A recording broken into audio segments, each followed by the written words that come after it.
Chapter number 10 के अंदर chapter number 10 बच्चों डील करता है ऑडिट ऑफ बैंक से। राइट, आपके एग्जाम में ये आ सकता है 4 से 8 नंबर के आसपास का, और केस स्टडी बाई चांस बना दी तो सीधा फिर 10 नंबर के लिए गया। ओके, चैप्टर का नेचर बच्चों कैसा है, बस मैं आपसे एक रिक्वेस्ट करूंगा, इस चैप्टर में टू द पॉइंट रहिएगा। बहुत सारी चीजें हैं जो आपको पता भी नहीं होनी चाहिए। राइट, आपके लिए बिल्कुल भी रेलेवेंट नहीं है। थ्योरी नेचर चैप्टर का है बच्चों शुरू के कुछ क्लास में, फिर कुछ ऐसी बातें आएंगी जो थोड़ा हम प्रैक्टिकल ओरिएंटेड बातें करेंगे, उसमें मैं आपके साथ पूरा अच्छे से जुड़ूंगा, आपको थोड़ा गाइड भी करूंगा। लेकिन जहां मैं बोलूंगा भाई टू द पॉइंट रहो, जैसे आज की जो क्लास है इसमें बिल्कुल टू द पॉइंट रहिएगा, आपको कहीं भी कुछ भी सोचने की जरूरत नहीं है। अगर आप ज्यादा सोचेंगे तो आप अपना नुकसान करा लेंगे। उम्मीद करता हूं इस बात को आप लोग माइंड में रख के मेरे साथ जो है वो आगे बढ़ने वाले हैं। क्या बोलती पब्लिक, कम ऑन। चलो जी, तो एक काम करते हैं हम लोग बच्चों, अब इस चैप्टर की जो है वो रिकॉर्डिंग आपके साथ बैठ के यहाँ पे शुरू कर देते हैं। सबसे पहला क्वेश्चन आता है साहब, types of bank. Types of bank में क्या है, आपको देखिए बहुत सारे तरीके के बैंक के बारे में बता रखा है। अच्छा, मैं आपको एक बार ओवरव्यू देता हूँ। टाइप्स ऑफ बैंक के बाद आपको बताएंगे आरबीआई के बारे में कि आरबीआई का क्या रोल रहता है। उसके बाद आपको बताएंगे रेगुलेटरी फ्रेमवर्क, कौन कौन सी एक्ट्स एप्लीकेबल होती है एक बैंक पे। फिर एक बेसिक बिल्कुल ही एकदम जबरदस्ती का टॉपिक कि भाई ब्रांच में कैसे ऑपरेशंस होते हैं, etcetera etcetera. Then different features of bank, और उसके बाद आपके पास आएगा कि भाई कितने तरह की रिपोर्ट जो है वो इशू की जाती है बैंक के सेंट्रल स्टैट्यूटरी ऑडिटर द्वारा या स्टैट्यूटरी सेंट्रल ऑडिटर द्वारा, ये कौन होते हैं मैं आपको बताऊंगा। देन बैंक के अकाउंटिंग सिस्टम पे चर्चा करनी है, और उसके बाद हम लोग बैंक की कैटेगराइजेशन करेंगे कंप्यूटराइजेशन के बेसिस पे। एंड फाइनली आज की क्लास हमारी कहां पे आगे खत्म होगी, जब हम बैंक के अकाउंटिंग सिस्टम में अकाउंटिंग के बारे में और थोड़ा बहुत ऑडिटिंग के बारे में पढ़ लेंगे। ये हमारा आज का टारगेट है। आप देखेंगे काफी टेक्स्ट हैवी जो है ये टॉपिक्स हैं, बहुत आसानी से कवर हो जाएंगे अगर टू द पॉइंट रहेंगे। एग्जाम में डायरेक्ट क्वेश्चन पूछे जाते हैं, ये भी आपको बता दूं कि 4 से 8 नंबर का तो आएगा ही, और डायरेक्ट क्वेश्चन जो है वो आपसे पूछे जाते हैं। राइट, बिल्कुल मत घबराइए, साथ में बने रहिए, बस जो मैं बोलता हूं उसको रिपीट करते रहिए। रिवीजन वीडियो आपको सुपर फास्ट बना के दे दूंगा आज की क्लास की 15 मिनट के अंदर अंदर। तो सबसे पहले हम लोग बात करते हैं टाइप्स ऑफ बैंक में। कौन सा बैंक, कमर्शियल बैंक। ये कौन से बैंक है, जो बैंक अपने आप आसपास देखते हैं, एचडीएफसी, एक्सिस, आईसीआईसीआई या जो भी बैंक आप लोग देखते हैं, सारे के सारे क्या है, कमर्शियल बैंक है। Right, commercial bank most wide spread banking institution in India है, यानी सबसे ज्यादा फैले हुए हैं कमर्शियल बैंक्स। अगर हम जो नीचे बैंक्स पढ़ने वाले हैं उनकी कंपैरिजन में सबसे ज्यादा कौन से बैंक्स हैं, कमर्शियल बैंक्स जो है फैले हुए हैं। राइट, इनके पास बहुत सारे number of products and services होते हैं, जनरल पब्लिक के लिए, अदर सेगमेंट ऑफ इकोनॉमी के लिए। अदर सेगमेंट में आ गया जैसे कि बिजनेसमैन वगैरह। ओके, देन इनके 2 मेन काम होते हैं, डिपॉजिट को एक्सेप्ट करना और लोन देना। बस देखिए ऐसे आपने पढ़ाई करनी है इस चैप्टर में। कमर्शियल बैंक क्या होते हैं, मोस्ट वाइड स्प्रेड इंस्टीट्यूशन है बैंकिंग कैटेगरी के लोग। ओके, अच्छा जी। देन बहुत सारे प्रोडक्ट और सर्विस होते हैं जनरल पब्लिक के लिए भी, और different different sectors of the different sections of the economy के लिए। मेन 2 फंक्शन है, डिपॉजिट्स एक्सेप्ट करना और ग्रांट्स को एडवांस करना, यानी कि लोन देना। नेक्स्ट बात करते हैं रीजनल रूरल बैंक। देखिए कैसे पढ़ना है, इनको आरआरबी बुलाया जाता है। ये रूरल एरियाज में सेटअप किए जाते हैं, क्यों, ताकि बेसिक बैंकिंग और financial need of rural communities को जो है केटर कर पाए। Basic banking and financial need of rural communities को केटर कर पाए, यानी कि जो गांव में दूर दराज के इलाकों में लोग रह रहे हैं उनको बैंकिंग की जो सर्विसेज है वहां तक पहुंचाने के लिए आरआरबी जो है वो बनाए जाते हैं। इनकी एक एक्ट भी है, आरआरबी एक्ट 1976। कोई बहुत ज्यादा रोल नहीं है उसका, बट फिर भी अभी के लिए याद रखिए, मैं आपको आगे बताऊंगा कि हमें ये कहां पे यूज करना है। ओके, अच्छा जी, एग्जाम्पल नाम पढ़ना चाहते हैं पढ़ सकते हैं, पंजाब ग्रामीण बैंक, त्रिपुरा ग्रामीण बैंक एटसेट्रा। बस इतने 2 नाम पढ़ लिए, बहुत है। टू द पॉइंट, बिल्कुल to the point. Commercial bank most widespread number of product and services for public and other sector of economy accepting deposit granting loan. Regional rural banks RRB के नाम से बुलाया जाता है, rural areas में ये setup किए जाते हैं basic banking and financial need of rural communities को केटर करने के लिए। एग्जाम्पल पंजाब ग्रामीण बैंक और त्रिपुरा ग्रामीण बैंक। अच्छा जी, कोऑपरेटिव बैंक। कोऑपरेटिव बैंक किसके प्रिंसिपल बने होते हैं, कोऑपरेटिव के प्रिंसिपल्स बने होते हैं। अब ये कोऑपरेटिव के प्रिंसिपल्स क्या होते हैं कि भाई कुछ लोग मिलते हैं और वो एक ऑर्गेनाइजेशन बनाते हैं एक दूसरे की हेल्प करने के लिए, उसे बोलते हैं कोऑपरेटिव सोसाइटी। एक दूसरे से कोऑपरेट करते हैं। ऐसे ही कोऑपरेटिव बैंक भी जो है ऐसे ही बना होता है, मेंबर्स मिलते हैं, बैंक बनाते हैं एक दूसरे की हेल्प करने के लिए। वो बाहर वालों को भी केटर करता है, मेंबर्स को भी केटर करता है। राइट, तो कोऑपरेटिव प्रिंसिपल्स बने होते हैं। कोऑपरेटिव सोसाइटी एक्ट में इसका रजिस्ट्रेशन होता है, या multi state cooperative society act में इसका रजिस्ट्रेशन होता है। अब ये इन दोनों में फर्क क्या होता है, कोऑपरेटिव सोसाइटी एक्ट और multi state cooperative society act. Don't worry at all, मैं आपके साथ बच्चों इनका डिफरेंस भी जो है वो शेयर करूंगा, बिल्कुल भी चिंता ना करें। हमारे पास एक चैप्टर है जिसके अंदर पूरा कोऑपरेटिव सोसाइटी के अकाउंटिंग ऑडिटिंग सब आएगा। ओके, अभी के लिए कोऑपरेटिव बैंक्स कोऑपरेटिव प्रिंसिपल्स बने होते हैं। Cooperative society act of the state में रजिस्टर होते हैं या फिर multi state cooperative society act में ये रजिस्टर्ड होते हैं। That's it. जनरली स्पीकिंग ये एग्रीकल्चर और रूरल सेक्टर की नीड्स को जो है वो फुलफिल करते हैं। आप देखेंगे इन्हीं सेक्टर्स में कोऑपरेटिव बैंक्स जो है जनरली बनाए जाते हैं। अब इनमें और आरआरबी में क्या फर्क है? देखिए आरआरबी जो है वो एक अलग एक्ट से बने हुए, उनका अलग कॉन्स्टिट्यूशन है, राइट। और ये जो है ये अपने कोऑपरेटिव प्रिंसिपल से बने हुए बैंक है, अपने मेंबर्स की मदद करते हैं और बाहर वालों की भी मदद कर देते हैं। आइए पेमेंट बैंक की बात करता हूं। ये नए तरह के बैंक हैं कुछ, राइट। अभी आरबीआई ने इंट्रोड्यूस किया है। रिस्ट्रिक्टेड डिपॉजिट एक्सेप्ट कर सकते हैं, यानी कि बहुत बड़े बड़े डिपॉजिट एक्सेप्ट नहीं कर सकते। रिस्ट्रिक्टेड ही लिखा है, ये मैं बोल रहा हूं, टू द पॉइंट रही है, हमें डिटेल में जाने की जरूरत नहीं। कितने restricted deposit, okay. Loan issue नहीं कर सकते, क्रेडिट कार्ड इशू नहीं कर सकते, एटीएम कार्ड दे सकते हैं, डेबिट कार्ड दे सकते हैं, इंटरनेट बैंकिंग दे सकते हैं।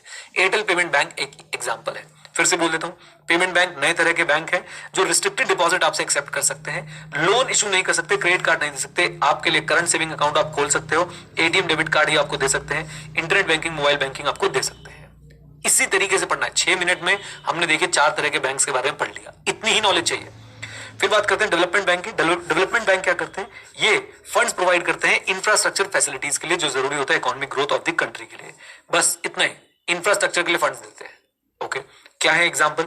IFCI industrial finance corporation of India, IDBI industrial development bank of India, and SIDBI small industry development bank of India. That's it.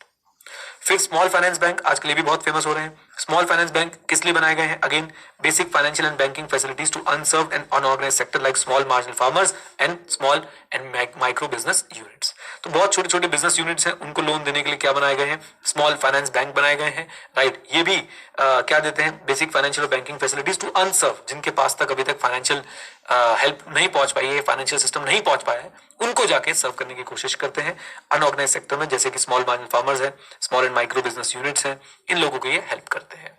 आइए example, Equitas small finance bank, AU small finance bank. चलिए आइए, तो ये topic देखिए कितना आसान था। अब हमने इसके ऊपर 7 मिनट लगाए हैं। अब आपको बस ये ऐसे ही पढ़ के जाना है। रिवीजन वीडियो में थोड़ा सा और स्पीड से आपके लिए बोल दूंगा, आपने ऐसे ही पढ़ के जाना है। इसमें क्वेश्चन क्या आ सकता है? डायरेक्टली पूछ सकते हैं कि भाई टाइप ऑफ बैंक बता दो, आप 5 तरह के कोई बैंक बता दो, बता देंगे हम लोग। या फिर पूछ सकते हैं आपको, फॉर एग्जांपल कोऑपरेटिव बैंक की डेफिनेशन दे रहे हैं और हेडिंग डाल रहे हैं रीजनल रूरल बैंक की, तो करेक्ट इनकरेक्ट आपसे पूछ सकते हैं। आइए देन बात करते हैं रेगुलेटिंग बॉडी आरबीआई के बारे में। बहुत सिंपल है, बिल्कुल टू द पॉइंट रखेंगे। आरबीआई क्या है? आरबीआई जो है वो रेगुलेटर है किसका? आपकी बैंकिंग इंडस्ट्री का। हाँ जी, सबसे पहली बात रेगुलेटर है, अरे हो जा हाईलाइट नलायक, रेगुलेटर है किसका? बैंकिंग इंडस्ट्री का। इसे सेंट्रल बैंक भी बुलाया जाता है, ओके। आरबीआई रेगुलेटर है किसका? बैंकिंग इंडस्ट्री का। इसे सेंट्रल बैंक भी जो है वो बुलाया जाता है। और किस लिए रिस्पॉन्सिबल है? Development and supervision of constituents of Indian financial system. घबराने का नहीं है। Development and supervision of participants of Indian financial system, चाहे वो बैंकिंग कंपनीज हो चाहे नॉन बैंकिंग फाइनेंसिंग कंपनीज हो। एनबीएफसीज को भी कौन रेगुलेट करता है? आरबीआई रेगुलेट करता है, ओके। फिर से आरबीआई क्या करता है? आरबीआई, ध्यान से, आरबीआई बैंकिंग इंडस्ट्री को रेगुलेट करता है, राइट, जो कि सेंट्रल बैंक की तरह भी एक्ट करता है, डेवलप करता है, सुपरवाइज करता है participants of the Indian financial systems को, और गवर्नमेंट के साथ मिलकर मॉनेटरी और क्रेडिट पॉलिसीज बनाता है। गवर्नमेंट के साथ मिलकर मॉनेटरी और क्रेडिट पॉलिसी बनाता है। मॉनेटरी पॉलिसी जिसमें इंटरेस्ट रेट वगैरह सेट होते हैं, क्रेडिट पॉलिसीज जहां पे हम ओवरऑल सिस्टम देखते हैं कि भाई क्रेडिट का सिस्टम जो है वो कहीं ब्रोकन नहीं होना चाहिए, अननेसेसरी कहीं पे किसी को कोई परेशानियां ना हो रही हो लोन लेने के बाद, लोन लेने से पहले, एटसेट्रा एटसेट्रा, राइट। सारे लेंडर्स को कंट्रोल में रखा जाता है कि आपने कैसे लोन देना है, कैसे लोन नहीं देना है। वो हो गई आपकी क्रेडिट पॉलिसी। आइए फिर से सुनिए मेरी बात को। आरबीआई क्या करता है? आरबीआई बैंकिंग इंडस्ट्री की फंक्शनिंग को रेगुलेट करता है, इसे सेंट्रल बैंक बुलाते हैं, डेवलप करता है, सुपरवाइज करता है participant of the banking system, okay, और I should say Indian financial system, okay. Government के साथ मिलकर मॉनेटरी और क्रेडिट पॉलिसीज बनाता है। इंपॉर्टेंट फंक्शन क्लास 12th की याद आ जाएगी आपको। करेंसी इशू करता है, करेंसी को रेगुलेट करता है। 2000 के नोट इशू करना, 2000 के नोट्स वापस मंगाना, राइट, ये सब आरबीआई कर रहा होता है। फिर सेंट्रल गवर्नमेंट और स्टेट गवर्नमेंट का बैंकर बनता है, यानी उसको सारी बैंकिंग सर्विसेज देता है, और साथ साथ में जो कमर्शियल और अदर टाइप ऑफ बैंक है उनका भी बैंकर बनता है, यानी कल को उनके पास कुछ ना बचे तो भाई साहब क्या होता है, फिर उस केस में जो है आरबीआई जो है वो आ जाता है और उनको बचा लेता है, और उनके साथ बहुत सारी और बैंकिंग एक्टिविटीज भी करता रहता है, राइट। ये लीजिए, तो ये आरबीआई के बारे में आपको थोड़ा बहुत बताया जा रहा है। फिर से बैंकिंग इंडस्ट्री को रेगुलेट करता है, सेंट्रल बैंक बुलाया जाता है, डेवलप और सुपरवाइज करते हैं participant of Indian financial system को, मॉनेटरी पॉलिसी क्रेडिट पॉलिसी बनाते हैं, करेंसी इशू करते हैं, करेंसी को रेगुलेट करते हैं, बैंकर है सेंट्रल स्टेट गवर्नमेंट के, बैंकर है कमर्शियल और अदर बैंक्स के। अच्छा जी, याद रखिए, छोड़ दीजिए यहां से, रेगुलेटिंग द एक्टिविटीज। बस सिंपली कोई भी अपना बिजनेस, बैंक का बिजनेस कमेंस नहीं कर सकता है without taking approval from RBI. कोई भी नई ब्रांच नहीं खोल सकता है without obtaining licence from RBI. RBI के पास पावर है कि किसी बैंक को क्या कर सकता है, इंस्पेक्ट भी कर सकता है। और यही भी बच्चों आरबीआई ये पावर कहीं ना कहीं शेयर करता है ऑडिटर्स के साथ और उनको बोलता है कि भाई आप जो है हमारे बिहाफ पे बैंक्स का ऑडिट करो, आ जाओ। तो independent audit of financial statement of banks is important for healthy safe and sound banking system. लीजिए यहां तक की बात है। अब आप देख रहे हैं मेरा पढ़ाने का तरीका बिल्कुल अलग है बच्चों। इस चैप्टर को मैं चाहता हूं बिल्कुल टू द पॉइंट रहे, जितनी बातें बता रहा हूं सिर्फ उतनी ही बातें सुने। ओके, आ जाओ। Regulatory framework. रेगुलेटरी फ्रेमवर्क मतलब कौन कौन सी एक्ट्स एप्लीकेबल है। मैं बच्चों यहाँ पे आपको कुछ एक्ट्स के नाम याद करा दूंगा, आप उन एक्ट्स के नाम याद रखेंगे, बस इससे ज्यादा मैं आपसे कुछ भी उम्मीद जो है वो नहीं करता हूं। ये रही वो लगभग 7 एक्ट के नाम जो आप लोग याद रख सकते हैं। सुनिए मेरी बात को। सबसे पहला आरबीआई एक्ट 1934 याद रखना ही पड़ेगा भाई। कौन रेगुलेट करता है बैंक्स को, आरबीआई रेगुलेट करता है। तो आरबीआई की अपनी एक्ट है आरबीआई एक्ट 1934, उसी के हिसाब से आरबीआई फंक्शन करता है। फिर आती है बैंकिंग रेगुलेशन एक्ट 1949, ये भी याद रखना पड़ेगा क्योंकि अकाउंट्स और ऑडिट के जो प्रोविजंस हैं वो इसी के अंदर जो है वो दे रखे हैं, इसी पर्टिकुलर एक्ट के अंदर दे रखे हैं। अति दुखी आत्मा डाउट नंबर 1, सर क्या हमें ये ईयर भी याद रखने हैं? बिल्कुल बेटा, ईयर भी याद रखने हैं। ओके, 7 एक्ट है, याद हो जाएंगे, चिंता मत करो। तो RBI 1934, banking regulation act 1949, SBI 1955, फिर कंपनीज एक्ट 2013, कितना आसान। आरआरबी 1976, मैंने आपको पहले भी एक बार बोल दिया था जानबूझ के कि आपके दिमाग में रह जाए। आईटी एक्ट 2000 एंड पमला, जट यमला पगला दीवाना होता है, ये है बच्चों जट यमला नहीं, जट पमला पगला दीवाना। पमला क्या होता है बेटा? Prevention of money laundering act 2002, prevention of money laundering act 2002। Done. तो ये हो गई आपकी पमला एक्ट। पमला एक्ट मतलब कौन सी? Prevention of money laundering act 2002। ये एक्ट्स के आप लोग नाम याद रख सकते हैं, मोर देन सफिशिएंट है। ओके, क्वेश्चन कैसे आ सकता है? रेगुलेटरी फ्रेमवर्क बताओ जी जो बैंकिंग इंडस्ट्री को, फाइनेंशियल सिस्टम को गवर्न करता है। तो बता देंगे जो बैंक्स को गवर्न करता है, 8 एक्ट के नाम बता देंगे, बहुत है। आइए देन इस टॉपिक को बच्चों देखें, ये टॉपिक है बिल्कुल एकदम निहायत ही जबरदस्ती का टॉपिक, निहायत ही जबरदस्ती का topic. Banking operation conducted only at branches, बिल्कुल ठीक बात है। यानी कि जो लोन लेना, लोन देना, अकाउंट खोलना, उसमें पैसे डिपॉजिट कराना, उससे पैसे निकालना, ये हो गया आपके बैंकिंग ऑपरेशंस।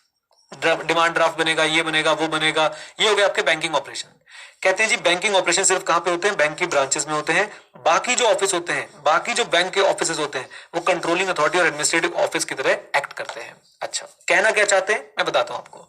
ये कहना चाहते हैं भाई बैंकिंग ऑपरेशन ब्रांच में होते हैं, बाकी जो आपके ऑफिस होते हैं बैंक के, वो सब आपके कंट्रोलिंग अथॉरिटी और एडमिनिस्ट्रेटिव ऑफिस होते हैं। यानी वहां पे नॉर्मल बैंक के ऑपरेशन नहीं होते। आप एचडीएफसी बैंक के एडमिनिस्ट्रेटिव ऑफिस में जाके ये नहीं बोल सकते अरे हमारे पैसे ले लीजिए, वो आपको बोलेगा ब्रांच में जाओ, राइट।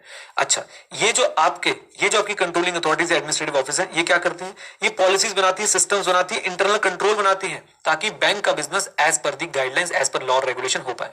पॉलिसीज बनाती है, सिस्टम बनाती है, कंट्रोल प्रोसेस बनाती है, ताकि बैंक का business as per regulatory and statutory requirement हो पाए। ऐसे ही याद रखिएगा।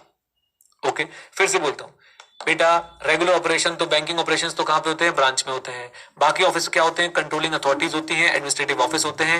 वहां पे क्या चल रहा होता है? वहां पे पॉलिसी बनती है, सिस्टम्स बनते हैं, कंट्रोल प्रोसेस बनते हैं, ताकि बैंक अपना बिजनेस कंडक्ट कर पाए as per statutory and regulatory requirement. Done, बोलिए, बस इतना ही याद रखिएगा। फिर उसके बाद ये कंट्रोलिंग और एडमिनिस्ट्रेटिव ऑफिस जो होते हैं ना, ये कंट्रोलिंग और एडमिनिस्ट्रेटिव ऑफिस होते हैं, ये साथ साथ में और क्या करते हैं? ये बताते हैं डेलीगेशन ऑफ पावर के बारे में, रिस्पांसिबिलिटी फिक्सेशन के बारे में, अकाउंटेबिलिटी के बारे में। यानी कि किसकी क्या रिस्पांसिबिलिटी होगी, कौन किसको अकाउंटेबल होगा, किसके पास कितनी पावर है, वो भी सब यहीं से पीछे बैक एंड से डिफाइन हो रहा होता है आपके कंट्रोलिंग ऑफिस में, राइट। तो delegation of power, responsibility fixation, accountability, यही बैक ऑफिस क्या करते हैं? सुपरविजन, मॉनिटरिंग एंड कंट्रोल, कि भाई बैंकिंग का बिजनेस जो है वो इन कंप्लायंस है कि नहीं with the policies and procedure जो बनाई है हमने बैंक के लिए।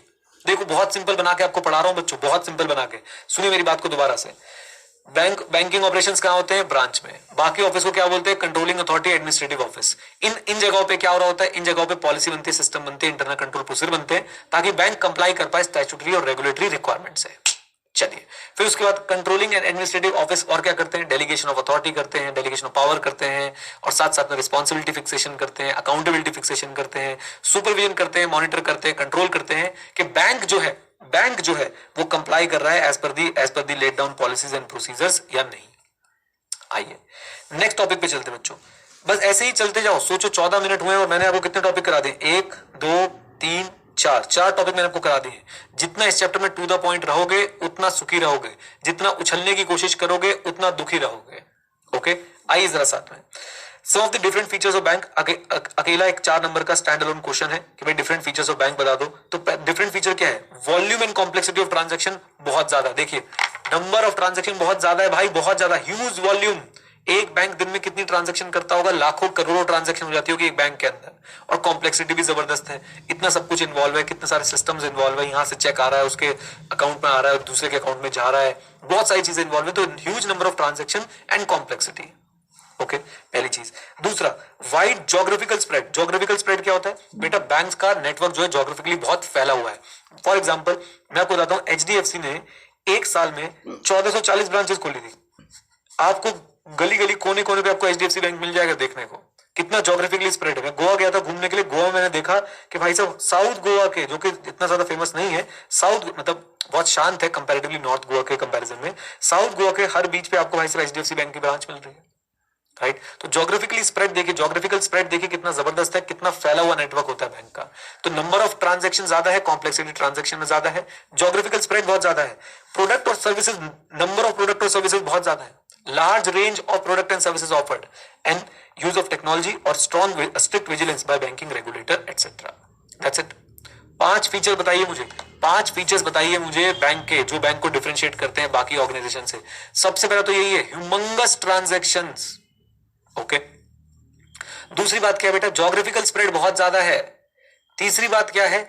लार्ज रेंज ऑफ प्रोडक्ट और सर्विस बहुत ज्यादा है, ट्रांजैक्शंस बहुत ज्यादा है, ज्योग्राफिकल स्प्रेड बहुत ज्यादा है, number of product and services बहुत ज्यादा है, टेक्नोलॉजी बहुत ज्यादा जो आज के डेट में यूज हो रही है, extensive use of technology and strict vigilance by banking regulator. Strict vigilance by banking regulator.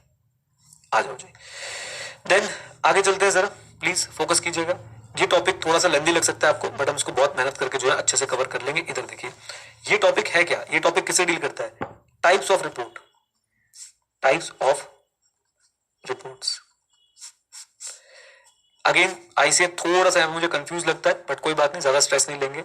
Auditor किस किस तरह की जो है वो रिपोर्ट इशू करता है, ऑडिटर बैंक के केस में किस किस तरह की रिपोर्ट जो है वो इशू करता है। इधर सुनो, ऑडिटर में फिर नीचे जाके बोलते हैं स्टैट्यूटरी सेंट्रल ऑडिटर किस किस तरह की रिपोर्ट इशू करता है। स्टैट्यूटरी सेंट्रल ऑडिटर किस किस तरह की रिपोर्ट इशू करता है। अब मन में पहला सवाल ये उठता है कि स्टैट्यूटरी सेंट्रल ऑडिटर कौन है? तो सुनिए, मान लीजिए एसबीआई है, एसबीआई की बहुत सारी ब्रांचेस हैं। इन ब्रांच के जो ऑडिटर बेटा वो तो ब्रांच ऑडिटर बन गए, और जो मेन एसबीआई की ऑडिट फाइनेंशियल स्टेटमेंट पर रिपोर्ट देगा वो बन जाएगा स्टैट्यूटरी सेंट्रल ऑडिटर। बोलिए क्या बन जाएगा? Statutory central auditor. बस इतना ही याद रखना, इतना ही याद रखना। देखिए, presently the statutory central auditor, short में SCA, have to furnish the following reports in their main audit report।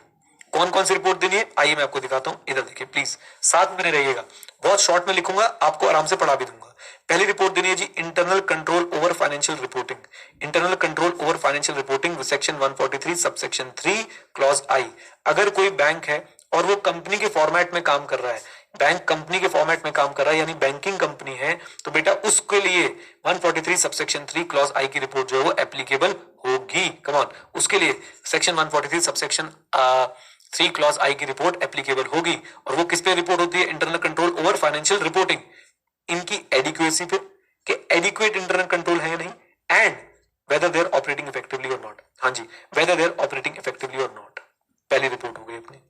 Come on guys, बताइए बात समझ आती है आपको? पहली रिपोर्ट वाली बात समझ आई कि आपको as a statutory central auditor, आपको as a statutory central auditor report furnish करनी है बहुत सारी। उसमें से पहली रिपोर्ट कौन सी है? IFC-FR, इसे internal financial control over FR बोलते हैं। IFC-FR बोल लो, ICFR बोल लो। IFC-FR ये टर्म आईसीए की गाइडेंस नोट में यूज हुआ है, तो हम यही बोलते हैं internal financial control, internal financial control over financial reporting. IFC-FR के ऊपर रिपोर्ट देनी है एज पर सेक्शन 143 सबसेक्शन 1, और वो किस पे होती है? Adequacy and operating effectiveness, adequacy and operating effectiveness of IFC-FR। चलिए जी, पहली रिपोर्ट हो गई। दूसरी रिपोर्ट आते हैं बच्चों, दूसरी रिपोर्ट किस पे देनी? बिल्कुल शॉर्ट बताऊंगा आपको, वो है long form audit report, LFAR बोलते हैं इसको, long form audit report. Sir ये क्या हुआ? बेटा बैंकर्स को अलग से एक बैंकिंग के मतलब बेसिकली बैंक्स के केस में ऑडिटर को अलग से एक फॉर्मेट दिया गया है कि आपने इन चीजों को जरूर जरूर जरूर चेक करना है, राइट। अब देखिए कई लोग इसको बहुत ढंग से चेक करते हैं, कई लोग सिर्फ ऊपर ऊपर से जो है पिछले वाले LFAR को उठा के नए वाला LFR जो है वो भर देते हैं। आपको स्ट्रेस लेने की जरूरत नहीं है बिल्कुल भी। आपको बस याद रखना है कि लॉन्ग फॉर्म ऑडिट रिपोर्ट भी जो है वो जाती है, स्टैट्यूटरी सेंट्रल ऑडिटर अपनी और बाकी रिपोर्ट्स के साथ एक लॉन्ग फॉर्म ऑडिट रिपोर्ट भी देते हैं। आपके कोर्स में बच्चों कवर नहीं है। आपके मन में चल रहा होगा सर ये लॉन्ग फॉर्म ऑडिट रिपोर्ट दिखा दो हमें। मैं बोलूंगा बेटा याद करो, मैंने आपको चैप्टर नंबर 9 जब हम लोग पढ़ रहे थे, 9 पढ़ रहे थे ना, चैप्टर नंबर 9 नहीं 9 नहीं, हाँ 9 ही पढ़ रहे थे मेरे ख्याल से हम लोग, नहीं चैप्टर नंबर 8 जब हम लोग पढ़ रहे थे, हाँ चैप्टर नंबर 8 जब हम लोग पढ़ रहे थे ऑडिट रिपोर्ट वाला, मैंने आपको उसके अंदर सारी रिपोर्ट्स दिखाई। मैंने आपको अंबानी की, अडानी की रिपोर्ट्स दिखाई। मैंने आपको प्रैक्टिकली एक एक चीज रीड करवाई कि देखो जी कैसे लिखा होता है, कैसे हर टाइटल कैसे होता है पैराग्राफ का, इंडिपेंडेंट ऑडिटर रिपोर्ट कैसे लिखा होता है, हर चीज के अंदर का मैंने कंटेंट आपके साथ पढ़ा। इवन कारों में मैंने आपको जो इंपॉर्टेंट वाले हमारे क्लॉजेस थे उसकी मैंने आपको रिपोर्ट पढ़वाई। अब यहां पे बेटा ये मेरी प्रोफेशनल जजमेंट में आपके लिए जरूरी नहीं है, आपको बस पता होना चाहिए कि लॉन्ग फॉर्म ऑडिट रिपोर्ट भी एक रिपोर्ट होती है जो जाती है, बस वो दे देंगे। आ जाओ आ जाओ जी। तो 2 रिपोर्ट हो गई, एक हो गई हमारी IFC-FR पे, एक हो गई हमारी लॉन्ग फॉर्म ऑडिट रिपोर्ट, और एक रिपोर्ट होती है हमारी रिपोर्ट ऑन, मैं सिर्फ मैं काम करता हूँ, सिर्फ उसका नाम लिखता हूँ, बाकी आगे पीछे का हम देख लेंगे। SLR requirement. What is this SLR requirement? Statutory liquidity ratio requirement. Statutory liquidity ratio क्या होता है?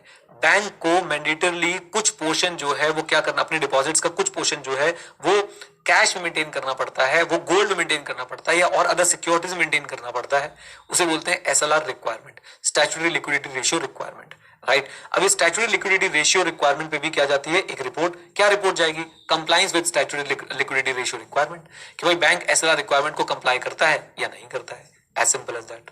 ओके, बैंक SLR रिक्वायरमेंट को कंप्लाई करता है या नहीं करता है, as simple as that. 3 report बच्चों हमारे पास यहाँ पे जो है वो बन चुकी है।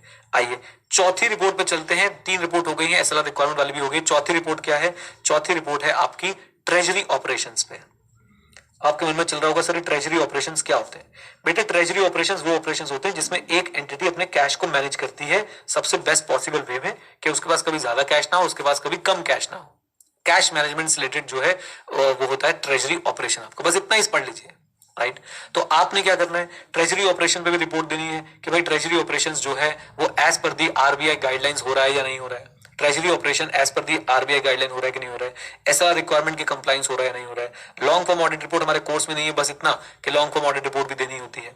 तो 4 रिपोर्ट्स मैंने आपको यहाँ पे बता दी, एक 143 सबसेक्शन 3 क्लॉज I की रिपोर्ट, LFAR की रिपोर्ट, SLR रिक्वायरमेंट की रिपोर्ट, ट्रेजरी ऑपरेशंस की रिपोर्ट, और नेक्स्ट रिपोर्ट आपके लिए बहुत इंपॉर्टेंट वो होती है income recognition, income recognition, asset classification, asset classification, income recognition, asset classification and provisioning compliance, provisioning compliance. अब ये क्या होता है सर? बेटा ये तो हम बहुत डिटेल में पढ़ेंगे इस चैप्टर के अंदर। देखिए बैंक डिफरेंट डिफरेंट तरह के लोन देता है। अब भाई कोई लोन बैड डेट भी हो सकता है, तो उसके लिए प्रोविजंस बनाने होते हैं। एसेट क्लासिफिकेशन क्या होता है? बैंक अपने एसेट्स को, अपने लोन्स को क्लासिफाई करता है, ये डाउटफुल है, स्टैंडर्ड है, NPA है, ये सब आगे बहुत डिटेल में आने वाला है। इनकम रिकग्निशन के भाई हम लोग किसी बैंक, किसी अकाउंट से आने वाले पैसे को, किसी अकाउंट से आने वाले इनकम को रिकॉग्नाइज करें या ना करें, ये सब चीजें इस चैप्टर में बहुत डिटेल में है। इसके ऊपर भी एक कंप्लायंस रिपोर्ट देनी होती है। RBI ने बच्चों इनकम रिकग्निशन, एसेट क्लासिफिकेशन और प्रोविजनिंग के ऊपर डिटेल गाइडलाइन निकाल रखी है। ऑडिटर रिपोर्ट देता है कि भाई बैंक ने कंप्लायंस करी है या नहीं करी है with RBI guideline, compliance with RBI guideline.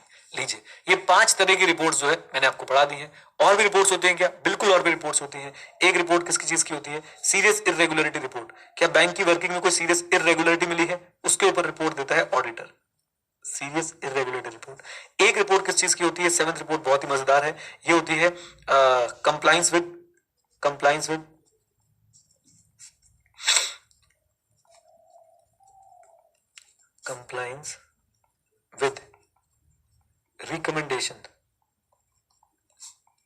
recommendations of Ghosh and Jillani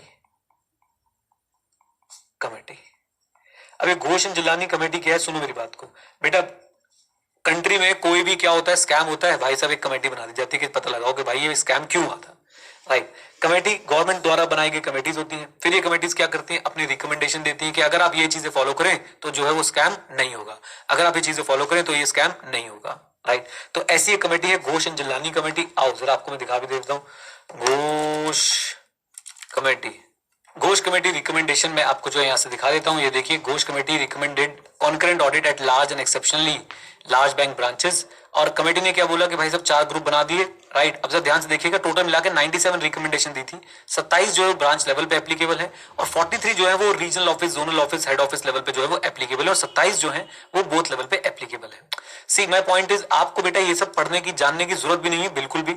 आपको क्या समझना है, आपको ये समझना है कि देखो भाई, एक रिपोर्ट जाती है जिसमें ऑडिटर जो है वो क्या करता है, वो दिखाता है कंप्लाइंस, वो बेसिकली इन कमेटीज की जो रिकमेंडेशंस थी उनकी कंप्लाइंस पे रिपोर्ट दिखाता है। तो घोष कमेटी ने किस चीज को लेकर रिकमेंडेशन दी थी कि भाई फ्रॉड कैसे कम किया जाए, और जिलानी कमेटी ने किस चीज को लेकर रिकमेंडेशन दी थी, उन्होंने इस चीज को लेकर रिकमेंडेशन दी कि आईसी जो है वो कैसे सुधारा जाए। हाँ जी, आईसी जो है वो कैसे सुधारा जाए, राइट। तो अब मैं आपको जिलानी कमेटी भी दिखा देता हूँ एक बार, ताकि आपकी आत्मा को शांति मिल जाए। जिलानी कमेटी, ये लीजिए, बेसिक आपको मैं पढ़ा रहा हूँ, जिलानी कमेटी लो जी। ये देखिए, जिलानी कमेटी किसने बनाई थी भाई, आरबीआई ने बनाई थी। अच्छा जी, आरबीआई ने बनाई थी to review internal control, inspection and order system in the bank. The committee recommended include, अभी उसकी रिकमेंडेशन है, ये रिकमेंडेशन आपको याद ही नहीं करनी है, राइट। जैसे कि एक रिकमेंडेशन मैं आपको जस्ट पढ़ा देता हूं, एक रिकमेंडेशन क्या होगा इसमें, segregating staff duties and responsibilities. तो इंटरनल कंट्रोल में हमें पहले से ही पता है भाई, सेग्रीगेशन ऑफ ड्यूटी की जाती है, राइट। तो एक रिपोर्ट हमारी ये बन गई, कौन सी, घोष एंड जिलानी कमेटी के रिकमेंडेशन की कंप्लाइंस। एंड फाइनली एक स्पेशल रिपोर्ट जाती है, कहां पे, ये स्पेशल रिपोर्ट जाती है रूरल एरियाज के केस में, adverse credit to deposit ratio, adverse credit to deposit ratio. और ये कहां पे जाती है, ये जाती है रूरल एरियाज वाले बैंक्स के केस में, रूरल एरियाज। अब ये एडवर्स क्रेडिट डिपॉजिट रेशियो क्या होता है, बहुत सिंपल सी बात है कि भाई साहब आपके पास डिपॉजिट तो है बहुत सारे, आप क्रेडिट पे दे नहीं रहे हो। खासकर रूरल एरियाज में हम लोग देखते हैं कि भाई आपके पास जब पैसे पड़े हैं तो आप उन्हें क्रेडिट पे दो ना, यानी कि आप उनको लोन पे दो। अगर लो सीडी रेशियो रहा तो इससे ये पता चलता है कि भाई साहब जो हमने जो क्रेडिट दे रखा है वो लेस है in comparison to the deposit. आपका क्रेडिट कम है in comparison to the deposit, और जब आपका क्रेडिट कम है in comparison to the deposit तो भाई साहब वो एक अच्छी स्थिति नहीं है। क्यों, आपके पास पैसा पड़ा हुआ है, अपने रिसोर्सेज को प्रॉपर्ली यूटिलाइज नहीं कर रहे हो।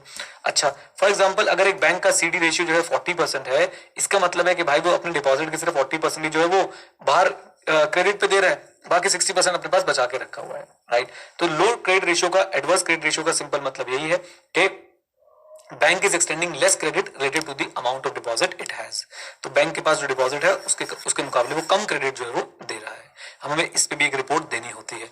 आइए जरा इसको भी कवर कर लेते हैं। कितनी रिपोर्ट्स हो गई हमारे पास मेरे साथ साथ, एक तो आईएफसीएफआर पे हो गई, कम ऑन किस पे हो गई जल्दी बोल दो, आईएफसीएफआर पे हो गई हमारे पास एक रिपोर्ट, एलएफएआर पे हो गई, SLR requirement, treasury operation, IRAC income recognition asset classification and provisioning पे हो गई, सीरियस इरेगुलरिटी रिपोर्ट हो गई, compliance with recommendation of Ghosh and Jilani committee हो गई, and adverse credit deposit ratio in rural areas, ये वाली रिपोर्ट भी हमारे पास हो गई। चलिए आइए जी, अब चलते हैं हम लोग अपने नेक्स्ट पार्ट पे। और नेक्स्ट पार्ट क्या है, आज आपको बुक में लेके चलता हूँ। तो ये तो सारी हमने रिपोर्ट्स पढ़ ली। अब है एक और भाई साहब जबरदस्ती का टॉपिक, बिल्कुल कतई जबरदस्ती का topic, understanding the accounting system in bank. मैं बिल्कुल शॉर्ट में आपको मार्क कर करके चीजें पढ़ाऊंगा और ऐसे ही आप लोग पढ़ेंगे। देखिए, हाँ, बैंकिंग में सी चेंज आ गए हैं। सी मतलब होता है बेटा बिग, ओके। सी चेंज आ गए हैं कैसे, एज क्योंकि टेक्नोलॉजी और उसके इवोल्यूशन की वजह से। मेरे साथ बैंकिंग सेक्टर में बहुत बड़े बड़े चेंजेस आ गए हैं टेक्नोलॉजी और उसके इवोल्यूशन की वजह से, ओके।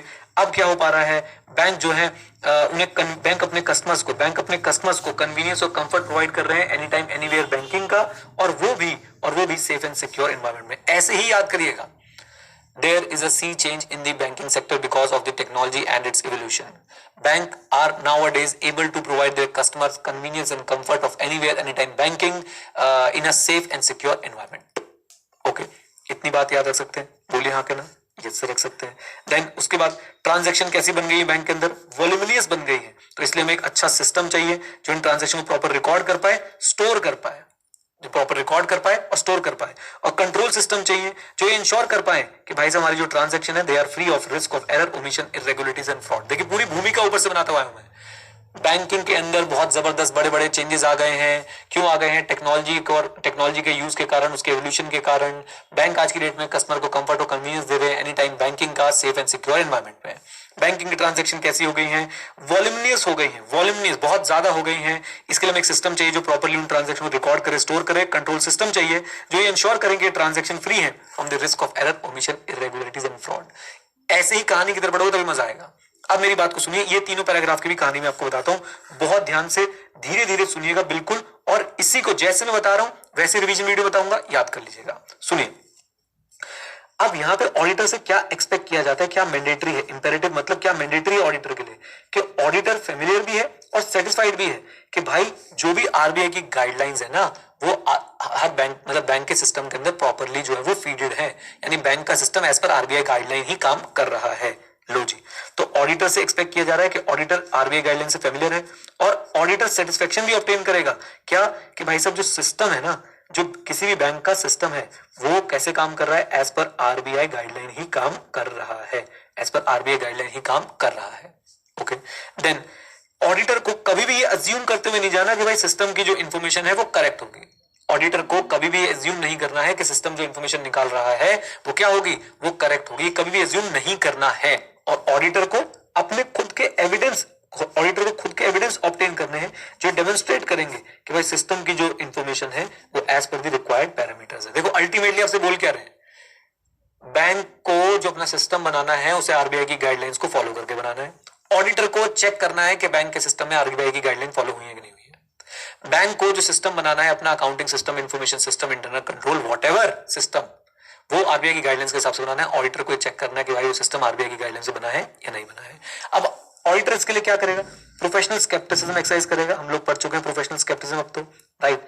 तो ऑडिटर प्रोफेशनल स्केप्टिसिज्म चेक करेगा, प्रोफेशनल स्केप्टिसिज्म जो है वो एक्सरसाइज करेगा। कब एक्सरसाइज करेगा, जब उसे लगता है wherever he feels that something manually needs to be performed to check the authenticity and consistency of the information। Simple सी बात, जब भी उसे कुछ गड़बड़ दिखेगी भाई वो प्रोफेशनल स्केप्टिसिज्म एक्सरसाइज करेगा।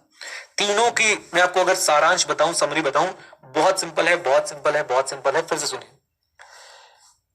ऑडिटर से एक्सपेक्ट किया जाता है पहले तो जितने भी बैंक से वो ऐसा सिस्टम बनाए जो आरबीआई की गाइडलाइन से कंप्लाई करे। ऑडिटर को चेक करना है कि बैंक के सिस्टम आरबीआई गाइडलाइन से कंप्लाई करते हैं या नहीं करते हैं। ऑडिटर ये एक्सपेक्ट नहीं करेगा, ऑडिटर ये अज्यूम नहीं करेगा कि भाई सिस्टम की जो सिस्टम जनरेटेड इंफॉर्मेशन है वो करेक्ट है।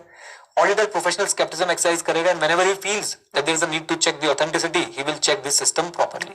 दैट्स इट, बस। ये पूरा का पूरा टॉपिक की भूमिका का है, पूरा का पूरा topic understanding the accounting system in bank. तो आपको इंट्रोडक्शन में सिर्फ और सिर्फ ये दो बातें बता के इन्होंने छोड़ दिया।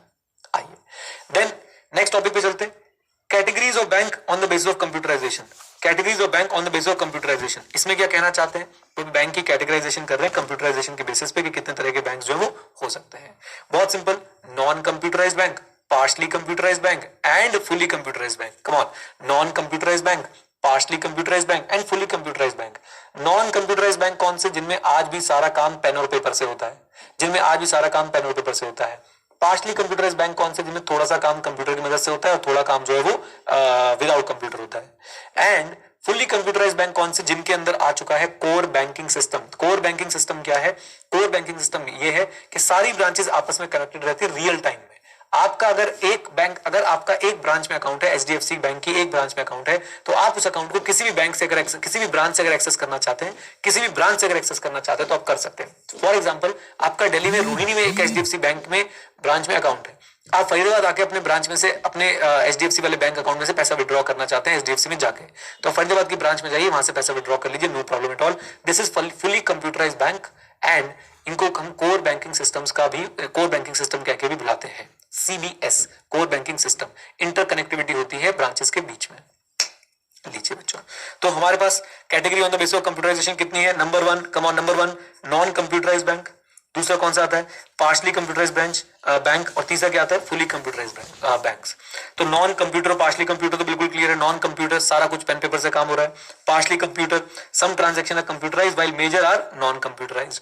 फुली कंप्यूटराइज कोर बैंकिंग आ चुकी है, इंटरकनेक्टिविटी है ब्रांचेस के बीच में of the same bank with CBS, customer can operate their account as well as banking services from any branch of the bank over the network. Okay, तो ये होगी कोर बैंकिंग सिस्टम। लीजिए बस थोड़ा सा और बचा है, उसके बाद हमारी कहानी आज की खत्म। यस बिल्कुल इसी तरीके से बच्चों हमने जो है 5-6 क्लासेस का बजट बनाया इस चैप्टर का। ऐसी ही क्लासेस में इसके साथ आप देखो कहीं पे बहुत डिस्कशन होगा, मैं जाऊंगा उसमें डीप, लेकिन यहाँ पे आज डिस्कशन करना बनता नहीं था, तो इसलिए बिल्कुल इंट्रोडक्टरी क्लास जल्दी मैंने आपको पढ़ा दी। इधर देखिए बच्चों, अकाउंट्स की बात करते हैं। अकाउंट्स पे आपका बैंकिंग, एक बैंक के अकाउंट कैसे बनने हैं उसके लिए कौन सी एक्ट एप्लीकेबल है, बैंकिंग रेगुलेशन एक्ट 1949। ओके, अभी बैंकिंग रेगुलेशन एक्ट 1949 में क्या है बच्चों, जरा ध्यान से देखिएगा।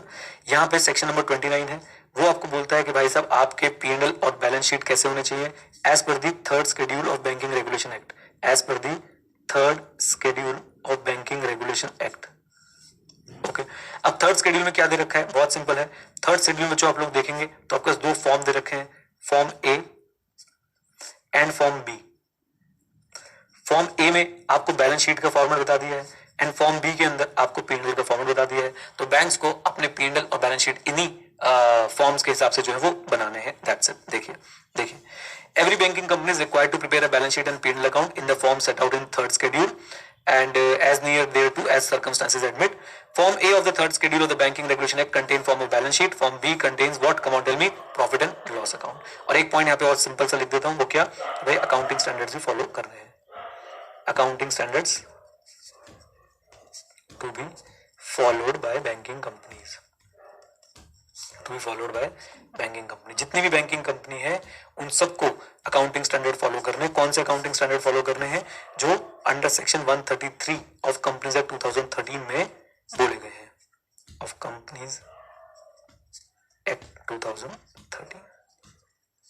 दैट्स इट, बस इतना याद रखिए। सेक्शन 29 है, वो बोलता है P&L बैलेंस शीट जो थर्ड शेड्यूल के हिसाब से बनेगा। थर्ड शेड्यूल में दो फॉर्म है, form A form B. Form A में बैलेंस शीट का फॉर्मेट दे रखा है, फॉर्म बी में P&L का फॉर्मेट दे रखा है। वो फॉलो कीजिए, अपने अकाउंट्स बनाइए। अकाउंटिंग स्टैंडर्ड जितने भी लगते हैं बैंक कंपनीज के ऊपर, वही बैंकिंग कंपनीज के ऊपर भी लगते हैं, वो आपको फॉलो करने हैं। That's it. लीजिए, disclosure requirement under the various accounting standards आपको फॉलो करने पड़ेंगे। आ जाओ जी, ऑडिट की बात करते हैं। ऑडिट की बात करते हैं, लो जी, audit of banking companies. Audit कौन करेगा, person audit of banking companies, person qualified to be appointed as the auditor of the company, as the auditor of the company, right. अब वो क्वालिफिकेशन कहां पे दे रखी होती है, सेक्शन 141 में। वो आपको यहाँ पे इन्होंने पढ़ाया नहीं है तो हम भी नहीं पढ़ेंगे। तो एज पर सेक्शन 141 अगर कोई व्यक्ति क्वालिफाइड है to act as the auditor of the company, that person is also qualified to act as the auditor of the banking company. आ जाइए जी, तो ये बात मैंने आपको बताई, ये दोनों बात हमारी कवर हो गई। अब अपॉइंटमेंट ऑफ ऑडिटर, यहाँ पे बच्चों आपके लिए एक इंपॉर्टेंट टॉपिक छुपा हुआ है, आपके एग्जाम में इससे जो है क्वेश्चन पूछा जा सकता है। कौन करेगा अपॉइंट ऑडिटर? अगर बैंकिंग कंपनी की केस है तो बेटा जैसे रेगुलर कंपनी में एजीएम में ऑडिटर अपॉइंट होता है थ्रू शेयर होल्डर्स, तो वो एजीएम में ही होगा, शेयर होल्डर करेंगे। कोई नेशनलाइज बैंक है, अब मन में सवाल उठता है कि भाई साहब नेशनलाइज बैंक क्या होते हैं, तो देखिए मैं आपको दिखाता हूँ नेशनलाइज बैंक। ये हमारे कुछ बैंक है भाई साहब जिनको जो है क्या कर दिया गया है, नेशनलाइज कर दिया गया है एक एक्ट के चलते। ये देखिए, ये रहे हमारे 12 नेशनलाइज बैंक है, मैं कुछ के नाम पढ़ा रहा हूँ। Punjab national bank, bank of Baroda, bank of India, central bank of India, Canara bank, right. ये हमारे नेशनल बैंक्स हैं, इनको जो है वो क्या कर दिया गया, नेशनलाइज कर दिया गया। पहले प्राइवेट बैंक थे, इनको उठा के भाई साहब गवर्नमेंट ने अपने अंडर जो है रख लिया है। तो नेशनलाइज बैंक के ऑडिटर कौन अपॉइंट करते हैं? बोर्ड ऑफ डायरेक्टर अपॉइंट करते हैं। ये याद रखना पड़ेगा आपको, नेशनलाइज बैंक के ऑडिटर कौन अपॉइंट करते हैं? Board of director, right. दोनों ही केस में चाहे बैंकिंग कंपनी हो या नेशनलाइज बैंक हो, भाई साहब क्या करना पड़ेगा, आरबीआई की अप्रूवल तो रिक्वायर्ड है। एसबीआई का ऑडिटर कौन अपॉइंट करता है? Controller and auditor general of India. CAG पे अभी चिंता मत कीजिए, हमारे एक चैप्टर में काफी डिटेल में आएंगे सीएजी, तो हम बात कर लेंगे सीएजी कौन होते हैं, कैसे होते हैं। ये कॉन्स्टिट्यूशनल पोजीशन है, बस अभी इतना बता देता हूं। तो एसबीआई के ऑडिटर सीएजी अपॉइंट करते हैं इन consultation with central government, right. और जो सब्सिडीज है एसबीआई की, जो सब्सिडीज है एसबीआई की उनको कौन अपॉइंट करता है? उनको एसबीआई खुद अपॉइंट करता है, उनके ऑडिटर को खुद एसबीआई अपॉइंट करता है। जो आरआरबीज होते हैं, रीजनल रूरल बैंक्स होते हैं, वो बैंक खुद से अपॉइंट करेगा with the approval of the central government. ये याद रखना पड़ेगा बेटा आपको, ये आपको याद रखना पड़ेगा, इंपॉर्टेंट है, बहुत इंपॉर्टेंट है। एक बार दोबारा बोल देता हूं, ऑडिटर ऑफ बैंकिंग कंपनी कौन अपॉइंट करता है? बैंकिंग कंपनी के शेयर होल्डर्स अपॉइंट करते हैं एनुअल जनरल मीटिंग में। नेशनलाइज बैंक में बोर्ड ऑफ डायरेक्टर अपॉइंट करते हैं। दोनों के केस में आरबीआई के अप्रूवल रिक्वायर्ड है। एसबीआई के केस में CAG in consultation with CG. Okay, CAG क्या होता है? घबराइए मत, एक चैप्टर आएगा उसके अंदर हम लोग इसको डिटेल में डिस्कशन कर लेंगे। सब्सिडी की अगर बात करूं एसबीआई की, तो एसबीआई खुद अपॉइंट करता है। आरआरबीज की बात करूं तो बैंक अपॉइंट करता है अप्रूवल ऑफ सीजी के साथ। आइए बात करते हैं बच्चों रेम्यूनरेशन ऑफ ऑडिटर की। रेम्यूनरेशन मतलब ऑडिटर को फीस कितनी मिलनी है। तो रेम्यूनरेशन कैसे फिक्स की जाएगी? बैंकिंग कंपनी केस में एज पर 142 ही फिक्स की जाएगी, as per section 142 of the companies act 2013 fix की जाएगी, राइट। अच्छा जी, अब 142 क्या बोलता है? जनरल मीटिंग में या तो रेम्यूनरेशन फिक्स कर लो, या फिर रेम्यूनरेशन फिक्स करने का कोई मेथड है तो वो आप प्रिस्क्राइब कर सकते हो, राइट। तो जैसे नॉर्मल कंपनी के केस में होता है 142 बोलता है या तो रेम्यूनरेशन फिक्स कर लो या रेम्यूनरेशन फिक्स करने का मेथड बता दो। तो वैसे ही बैंकिंग कंपनी के केस में होगा, हम लोग क्या करेंगे, हम लोग जो है जनरल मीटिंग में ही उसकी रेम्यूनरेशन फिक्स कर देंगे।